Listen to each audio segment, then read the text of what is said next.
आज की तारीख है 1 मई 2022 और दिन है रविवार। रविवार के दिन आज हम मेन रूप से देखते हैं साइंस वाली खबरें। तो द हिंदू के साइंस और टेक्नोलॉजी पेज की आज प्रमुख खबरें हम देखेंगे। यहाँ पर दो मोटी मोटी खबरें हैं जिनको हम स्टडी और एनालाइज करने वाले हैं। शुरुआत करते हैं पहली खबर से। पहली जो न्यूज़ है वो बताती है कि क्लाइमेट चेंज किस प्रकार से वायरस के इन्फेक्शन को बढ़ावा दे सकता है। इसके ऊपर कौन कौन सी स्टडी की गई है और क्या इसके डेटा हमको बताते हैं। इसका टाइटल रखा गया है क्लाइमेट चेंज में increase risk of new infection. Climate change, हमें ये ध्यान रखना है, नया अध्ययन ये पाया गया है कि क्लाइमेट चेंज के द्वारा भी जो नया किस्म का वायरस फैल रहा है वो भी और ज़्यादा बढ़ जाएगा, उसका रिस्क और भी ज़्यादा बढ़ने वाला है। यहाँ पर बताया जा सबसे ज़्यादा प्रभावित होने वाले जो महाद्वीप हैं वो है अफ्रीकन महाद्वीप, एशियन महाद्वीप। ये सबसे ज़्यादा ग्रेटेस्ट थ्रेट को फेस करने वाले हैं। ये जो न्यूज़ आई है वो प्रेस ट्रस्ट ऑफ इंडिया की है। सबसे पहले बताया जा रहा है कि वायरस, एक तो वायरस का घर ही रहता है एनिमल। पहले एनिमल को प्रभावित करते हैं, उसके बाद फिर इंसान में वो फैल जाते हैं। और इसका उल्टा भी होता है, इंसान से एनिमल में भी ये वायरस इन्फेक्शन हो सकता है। इसीलिए तो हम जब कोरोना फैला था तो देखे थे जो चिड़ियाघर रहते थे, शेर है और भी जो अन्य जानवर हैं, उनको भी किस प्रकार से बहुत बढ़िया तरीके से देख रेख की जा रही थी ताकि उनको भी जो हो कोरोना वायरस फैल ना जाए, क्योंकि ये दोनों हो रहा था। वैसे तो इसके बहुत ही रेयर चांसेस थे कि वो ह्यूमन से जानवरों में फैले, लेकिन जानवरों से ह्यूमन में फैला है, ये बात तो कन्फर्म मानी जा रही थी। Climate change will result in thousand of new viruses spread among animal species by 2070। Climate change को यदि हम कंट्रोल नहीं कर पाते हैं तो 2070 तक के आते आते हज़ारों वायरस इंसान को प्रभावित करने वाले हैं।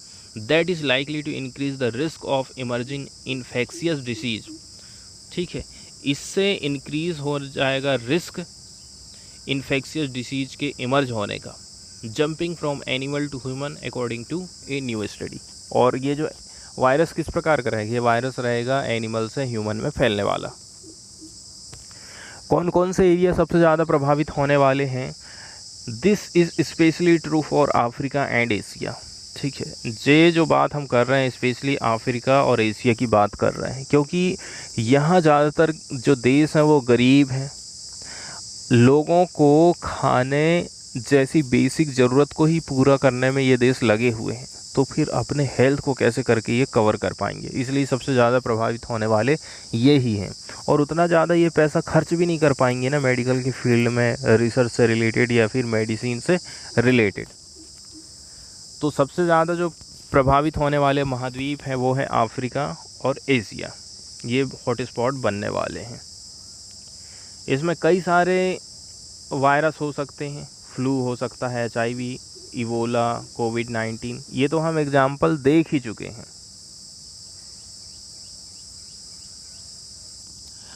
आगे बताया जा रहा है कि शोधकर्ताओं ने अपनी जो उपलब्धि है उसको 28 अप्रैल को एक पत्रिका जिसका नाम है नेचर यहाँ पर प्रकाशित किया था। इन्होंने एक मॉडल का यूज़ करा था ताकि वह एग्जामिन कर सकें कैसे करके 3000 मैमल स्पीसीज, ठीक है, मैमल मतलब जो स्तनपाई प्राणी रहते हैं ना, स्तनधारी प्राणी, उनको मैमल कहा जाता है।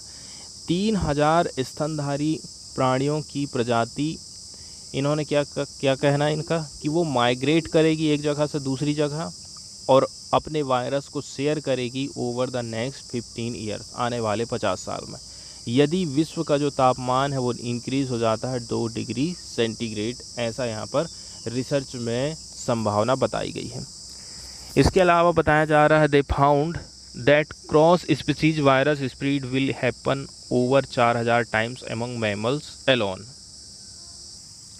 यहाँ पर एक शब्द इस्तेमाल में लाया गया है जिसका नाम है क्रॉस स्पीसीज ट्रांसमिशन, क्रॉस प्रजाति संचरण जिसको बोलते हैं, क्रॉस स्पीसीज ट्रांसमिशन, जिसको हम इंटर स्पीसीज ट्रांसमिशन भी कहते हैं।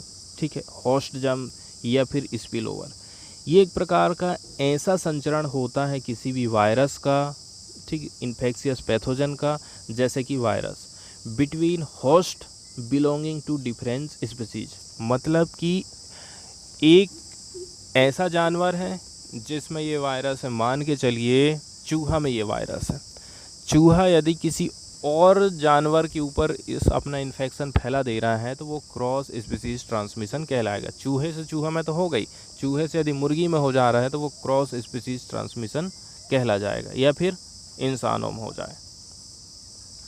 क्रॉस स्पीसीज वायरस का जो स्प्रीड है वो 4000 बार होने वाला है एमोंग द मैमल्स अलोन, और ये हम केवल स्तनधारी प्राणियों की बात कर रहे हैं। इसमें हमने इंक्लूड नहीं करे हैं पक्षियों को, और जो समुद्र में पाए जाने वाले एनिमल हैं उनको हमने इसमें शामिल नहीं किए हैं। इसके अलावा रिसर्चर लोगों का कहना है not all virus will spread to human और become pandemic like the scale of the corona virus. ऐसी बात नहीं है कि सारे वायरस इंसानों में फैलने वाले हैं या फिर सारे के सारे कोरोना के जैसे पेंडेमिक बनने वाले हैं। But the number of cross species virus increase the risk of spread to human. लेकिन क्रॉस स्पीसीज में यदि ये फैल रहा है तो इसने खतरा तो बढ़ा ही दिया है कि अब इंसानों को भी ये प्रभावित कर सकता है। स्टडी ने हाईलाइट किया है 2 ग्लोबल क्राइसिस को, क्लाइमेट चेंज और इन्फेक्शियस डिसीज स्प्रीड को। इसमें बताया जा रहा है पहले जो रिसर्च की गई थी वहाँ पर हमने क्या चीज़ पाया, जैसे कि यदि हम डिफॉरेस्टेशन कर दे रहे हैं, पेड़ों को काट रहे हैं, यदि एक्सटिंक्शन हो जा रहा है पेड़ पौधों का या फिर जानवरों का, उनकी प्रजाति समाप्त हो जा रही है। इसके अलावा वाइल्ड लाइफ का यदि ट्रेड हो रहा है तो इस प्रकार से एनिमल और जो ह्यूमन डिसीज़ है वो फैलते हैं। लेकिन there is a less research about how climate change could influence this type of disease transmission. लेकिन ज़्यादातर स्टडी ये हो नहीं पाई है कि क्या क्लाइमेट चेंज भी वायरस के इन्फेक्शन को बढ़ा सकता है।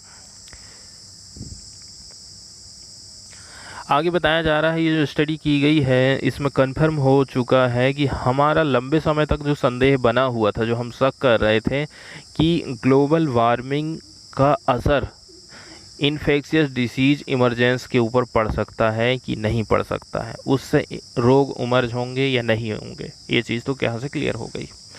इस स्टडी से हमने ये भी पाया है कि these encounters may already be happening with greater frequency and in place near where में मैनी पीपल लाइव।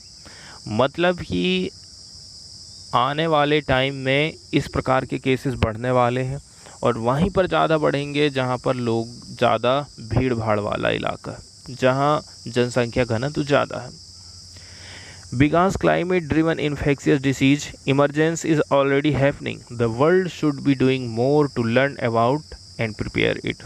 अब इस प्रकार के जो रोग हैं वो आते ही जा रहे हैं, एक देश में नहीं पूरे विश्व भर में, तो इससे हमें सीखने की ज़रूरत है, ऐसा यहाँ पर बताया जाता है।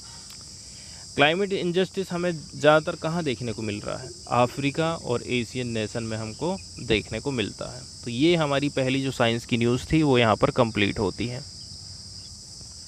अगली न्यूज़ भी हम साइंस से ही रिलेटेड देखने वाले हैं। इसमें बताया जा रहा है corona virus could easily evolve in animal.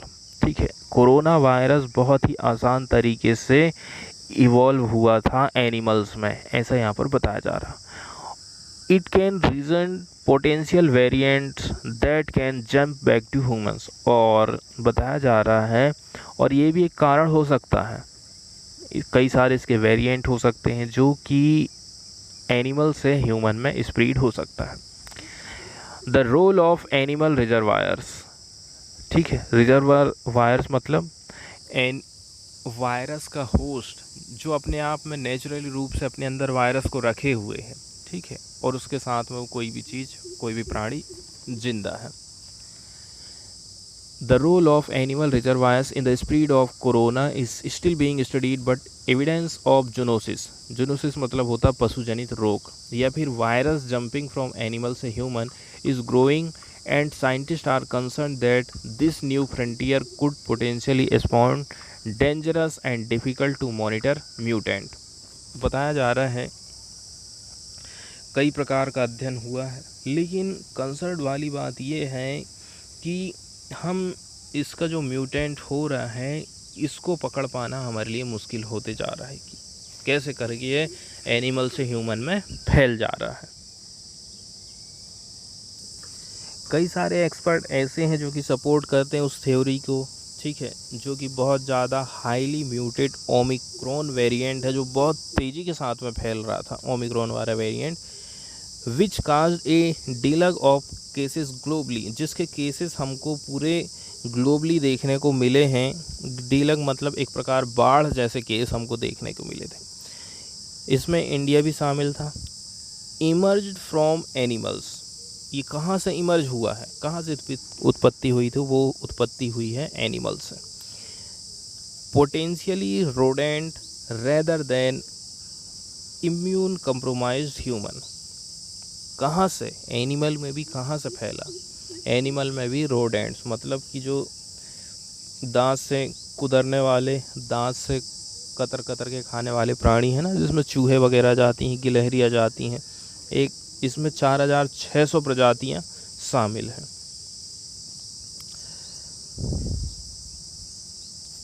एक एग्जाम्पल यहाँ पर बताया गया है कि centre for disease control and prevention CDC ने कंफर्म किया था 4 लोग कहाँ के, मिशिगन के, US की बात कर रहे हैं।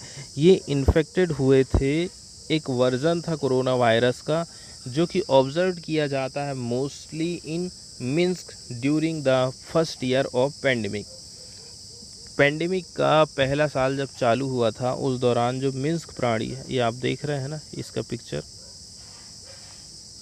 यहाँ से बोलते हैं कि इसने लोगों को कोरोना वायरस से प्रभावित किया था।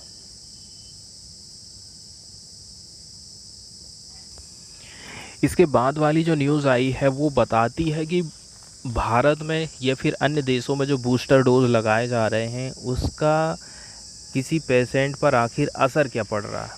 ठीक है, बूस्टर डोज नॉर्मली हम बात कर रहे हैं ऐसे लोग जिनकी 60 से ज़्यादा उम्र हो गई है, ठीक है, वृद्ध लोगों की हम बात कर रहे हैं। तो क्रॉस सेक्शनल सर्वे किया गया जिसमें 6000 पीपल शामिल थे, एक्रॉस एज ग्रुप शामिल थे इसमें। Was carry out through email and social media platform between 15 फरवरी और मार्च 10, 2022। तो स्टडी में ये सामने आई बात, 2383 पीपल जिनको मिला था बूस्टर शॉट, उसमें से 716 वर इन्फेक्टेड बाय ओमिक्रॉन। यदि हमें बूस्टर डोज भी मिल गया है इसके बाद भी, है ना, 30% संभावना ऐसी है कि आपको कोरोना प्रभावित कर सकता, कोरोना से आप इन्फेक्शन हो सकते हैं। 3505 में से 1577 लोगों मतलब 54% people who had not received A booster shot were infected by Omicron. ठीक है, लेकिन 54% लोग ऐसे थे जिनको बूस्टर डोज नहीं लगा था, वो 54% लोग कोरोना से प्रभावित हो गए। मतलब यदि आपको बूस्टर डोज नहीं लगा है तो बहुत ज़्यादा संभावना है कि आपको कोरोना प्रभावित कर सकता है। अगली जो बात यहाँ पर बताई जाती है वो बताई जाती, infection in 77% of boosted people occur 2 weeks और more after receiving the precaution dose. 77% boosted people, ठीक है। इसके अलावा the infection had occur despite their being sufficient time for immune system to be boosted by precaution dose.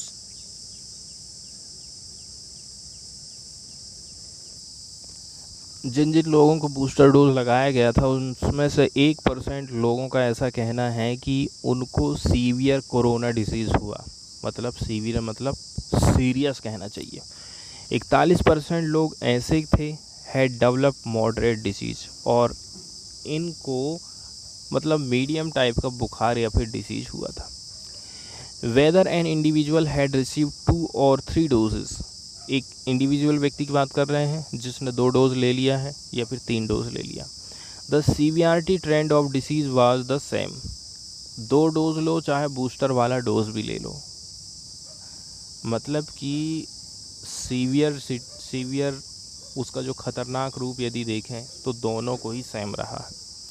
The booster dose only reduce the chance of getting infected, तो booster dose केवल क्या काम कर रहा है, आपको कोरोना होने से बचा सकता है, लेकिन वो कितना घातक होगा उसको ये बूस्टर डोज रोक नहीं सकता है। This contradicts the general notion that A booster dose for people older than 60 year might confer greater degree of protection against disease severity। इसके बाद वाली जो न्यूज़ है वो ईडी से रिलेटेड है, तो इन्फोर्समेंट डायरेक्टरेट से रिलेटेड हम न्यूज़ देखने वाले हैं। इसके बारे में कुछ की पॉइंट हम देख रहे हैं। Enforcement directorate is a specialised financial investigation agency, ये एक प्रकार की स्पेशलाइज्ड फाइनेंशियल इन्वेस्टिगेशन एजेंसी मानी जाती है। ये इन्फोर्स करती है द फॉलोइंग 2 लॉज, 2 लॉ को ये इन्फोर्स कराने का काम करती है। एक हो गया फेमा और एक हो गया PMLA। फेमा मतलब फॉरेन एक्सचेंज मैनेजमेंट एक्ट 1999 और PMLA मतलब Prevention of Money Laundering Act 2002 को। इन्फोर्समेंट डायरेक्टरेट ऑफिस की बात करें, ED headquarter is situated in New Delhi, India. Enforcement Directorate also has many regional offices all over the country, इसके अलावा इसके कुछ रीजनल ऑफिस भी हैं। इन्फोर्समेंट डायरेक्टरेट चीफ कौन रहता है? Enforcement directorate is headed by the director of enforcement who is an IRS officer, मतलब इंडियन रेवेन्यू ऑफिसर ही इसका हेड माना जाता है, जिसका नाम क्या रखे हैं? इसका नाम रखे हैं इन्फोर्समेंट डायरेक्टरेट। पेरेंट मिनिस्ट्री की बात करें तो इन्फोर्समेंट डायरेक्टरेट फंक्शन करती है under the department of revenue, ministry of finance, government of India. काम की बात करें तो enforcement directorate is responsible for enforcing the following 2 laws, 2 नियम को लागू करवाना इसका काम है। एक फेमा है, फॉरेन एक्सचेंज मैनेजमेंट एक्ट 1999 का, civil law with officers empowered to conduct investigation into suspected contravention of foreign exchange law and regulation. ठीक है, कुछ इन्वेस्टिगेशन ये लोग करते हैं जो कि रिलेट करते हैं किससे? Suspected contravention of foreign exchange loss and regulation, foreign exchange law का कहीं उल्लंघन हो रहा तो उसकी जांच पड़ताल करना। इसके अलावा एडजुडिकेट करना मतलब न्याय निर्णय करना, contravention and impose penalties on those adjudged to have contravened the law का जो उल्लंघन कर रहे हैं, ठीक है, उनके लिए न्याय निर्णय दे रहे हैं, क्या सज़ा होगी क्या नहीं होगी, क्या करना है इनका। मनी लॉन्ड्रिंग एक्ट 2002, ठीक है, इसके तहत भी कार्यवाही की जाती है ईडी के द्वारा। ये एक प्रकार का क्रिमिनल लॉ माना जाता है मनी लॉन्ड्रिंग का, with the officers empowered to, इस मामले में भी ये इन्वेस्टिगेशन कर सकते हैं, ट्रेस कर सकते हैं संपत्ति को, derive out the process of crime. अब न्यूज़ की बात करें तो बताया जा रहा है ईडी ने जब्त कर लिया है 5,551 करोड़ रुपया, ठीक है, जियोमी इंडिया का। इतने रुपए की संपत्ति जियोमी इंडिया की ईडी ने जब्त किया है। Enforcement directorate has seized 5,551 crore of Xiaomi Technology India Private Limited under the provision of foreign exchange management act. ठीक है, किसके अंतर्गत किया गया है ये काम? फॉरेन एक्सचेंज मैनेजमेंट एक्ट के माध्यम से। इसमें क्या काम हुआ था? In connection with alleged illegal remittances made by the company. ये क्या है? इलीगली रिमिटांस बना रही थी ये कंपनी। रिमिटेंस मतलब वो पैसा जो कि कोई व्यक्ति बाहर कमाने गया है, बाहर से अपने देश में भेजता है। जैसे कि चाइना की कंपनी हमारे देश में कमाने आई है, गलत तरीके से यदि अपने पैसे को वो चाइना भेज रही है, तो उसी को लेकर के इसके ऊपर कार्यवाही की गई है। एक न्यूज़ आई है एक सेल्फ हेल्प ग्रुप से रिलेटेड, स्व सहायता समूह जिसको हम बोलते हैं। इसके अंतर्गत कुछ महिलाएं काम कर रही हैं और जो लोकल फूड ग्रेन्स होते हैं, ठीक है, चाहे वो गेहूं के बीज हों, पुराने से पुरानी प्रजाति के, उनको ये प्रिजर्व करने का काम करती हैं और उनको फिर मार्केट में बेचती हैं। जो इंडिजिनियस सीड वेराइटीज़ हैं which are on the verge of extinction, जो कि विलुप्ति के कगार पर हैं, उनको ये सेव करने का काम कर रही हैं। The initiative has immensely helped small and marginal farmers in the region, और इससे लोकल जो किसान हैं उनको वहीं लोकल एरिया में बीज मिल जा रहे हैं अपनी फसल की बुआई के लिए। एक वुमेन्स ग्रुप है, उसका नाम है Saksham Samooh, has taken up the preservation of seeds as a mission in the form of Beej Swaraj, जिसको सीड सोवर्निटी बोलते हैं। ये हेल्प कर रहा है ट्राइबल कम्युनिटी को विथ ट्रेनिंग एंड गाइडेंस। इसके अलावा वो ट्रेनिंग और गाइडेंस भी देता है। ये ग्रुप सप्लाई करता है बीज किनको, किसानों को रेगुलर, ताकि वो कल्टीवेशन कर सकें फसल, ठीक है, खेती कर सकें क्रॉप की और वेजिटेबल की। The indigenous seed varieties are inherently compatible with the local farming condition. Local farming condition के हिसाब से एकदम उपयुक्त मानी जाती हैं। इनहेरेंटली मतलब स्वभावतः, and environmentally more sustainable than high yielding varieties being used in agriculture field. Agriculture में आज के समय में ऐसा हो गया है कि जितनी ज़्यादा पैदावार देने वाली गेहूँ है वही लगाया जा रहा है, लेकिन उससे ज़्यादा अच्छी रहती है ये वाली किस्म जो कि इन महिलाओं ने विकसित किया है।